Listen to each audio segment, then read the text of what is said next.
நெஞ்சில் குடியிருக்கும் தோழா தொழிலுக்கு வணக்கம்ங்க. வாங்க வீடியோக்குள்ளே போகலாம். இன்றைக்கி ரொம்ப இன்ட்ரெஸ்டிங்காக இருக்க போகுதுங்க. விஜய் அண்ணா இன்றைக்கி மகளிர்களுக்கு எல்லாருக்குமே அவங்களோட அக்கௌண்ட்டில் ரூ. 1000 கொடுத்துருக்குறாருங்க.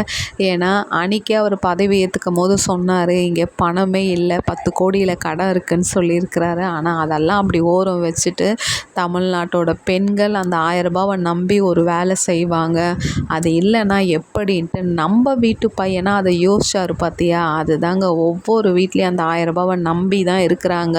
இருக்கப்பட்டவங்க பரவாயில்லைங்க, இல்லாதவங்க ரொம்ப வறுமையில் இருக்கிறவங்க அந்த ரூ. 1000 ஏதாவது ஒரு யூஸ்ஃபுல்லாக ஆகும்ன்ட்டு தான் இன்றைக்கி விஜய் அண்ணா அவ்வளோ ப்ரெஷர்லேயும் அவ்வளோ பிரச்சனையிலையும் விஜய் அண்ணா இன்றைக்கி தமிழ்நாட்டு பெண்களுக்கு, அதுவும் அவருக்கு தங்கச்சினாலே ரொம்ப ரொம்ப பிடிக்கும், அக்கா தங்கச்சினாலே, அவர் நம்ம வீட்டு பையனாக இருந்து இன்றைக்கி அந்த ரூ. 1000 கொடுத்துருக்கிறாரு. விஜய் அண்ணா, யுவர் கிரேட் விஜய் அண்ணா. உங்கள் ஆட்சி மலரட்டும். God bless you. லைக் பண்ணுங்கள்.